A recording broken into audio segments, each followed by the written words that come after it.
সুনামগঞ্জের হাওর অধ্যাসিত ৪ উপজেলার স্বাস্থ্য কমপ্লেক্সে ১.৫ কোটি টাকার ৪টি নৌ অ্যাম্বুলেন্স অব্যবহৃত অবস্থায় পড়ে থেকে অচল হয়ে গেছে। অথচ দুর্গম এসব অঞ্চলে জরুরি রোগী পরিবহনের একমাত্র ভরসা হওয়ার কথা ছিল এই নৌযানগুলো। দায়িত্বশীলরা বলছেন, নৌযান চালানোর জন্য চালক ও তেলের বরাদ্দ না থাকায় সেবা দেওয়া সম্ভব হয়নি। দূর থেকে দেখে মনে হয় ছোট্ট কোনো দ্বীপ, চারদিকে থই থই জলের উপর ভাসছে গ্রাম। সদর থেকে ৪০ কিলোমিটার দূরে এই গ্রামে সড়ক যোগাযোগের কোনো ব্যবস্থা নেই।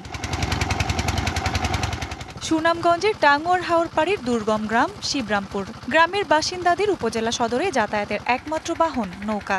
শিবরামপুর গ্রামের মতো হাওড়াঞ্চলের কোনো গ্রামে নেই পর্যাপ্ত সড়ক যোগাযোগ ব্যবস্থা।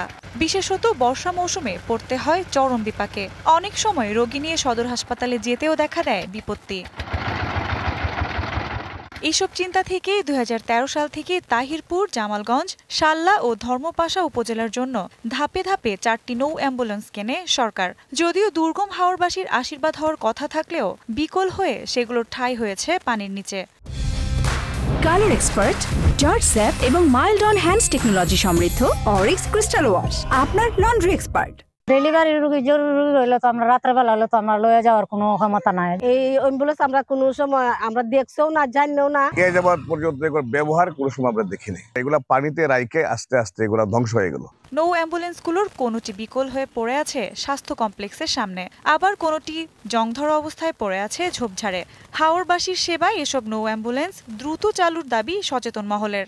অ্যাম্বুলেন্সগুলো যদি কার্যকর করা যায় তাহলে অনেকে অসুস্থ রোগী, বিশেষ করে গর্ভবতী মহিলা এবং অসুস্থ বয়োবৃদ্ধ মানুষগুলো কিন্তু সুযোগ সুবিধা পেত। রক্ষণাবেক্ষণের অভাবে এবং পরিচালনার অভাবে নষ্ট হয়েছে এবং আমরা চাই যে অদূর ভবিষ্যতে যাতে নৌ অ্যাম্বুলেন্সটা যুক্ত করা হয়। সিভিল সার্জন বলছেন, চালক ও জ্বালানির বরাদ্দ না থাকায় এগুলো ব্যবহার করা যায়নি।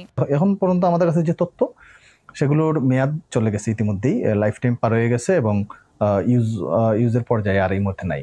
আমাদের আবেদন থাকবে কর্তৃপক্ষের কাছে, যেগুলোতে আমরা রোগী সহজে পরিবহন করতে পারবো, রোগীর কষ্ট কম হবে এবং ড্রাইভার, ফুয়েল, অন্যান্য লজিস্টিক সহ সবকিছুর জন্য দেওয়া হয়। হাওরবাসীর স্বপ্ন পূরণের পরিবর্তে সরকারের দেওয়া নৌ অ্যাম্বুলেন্স এখন হতাশার প্রতীক। DBC news desk.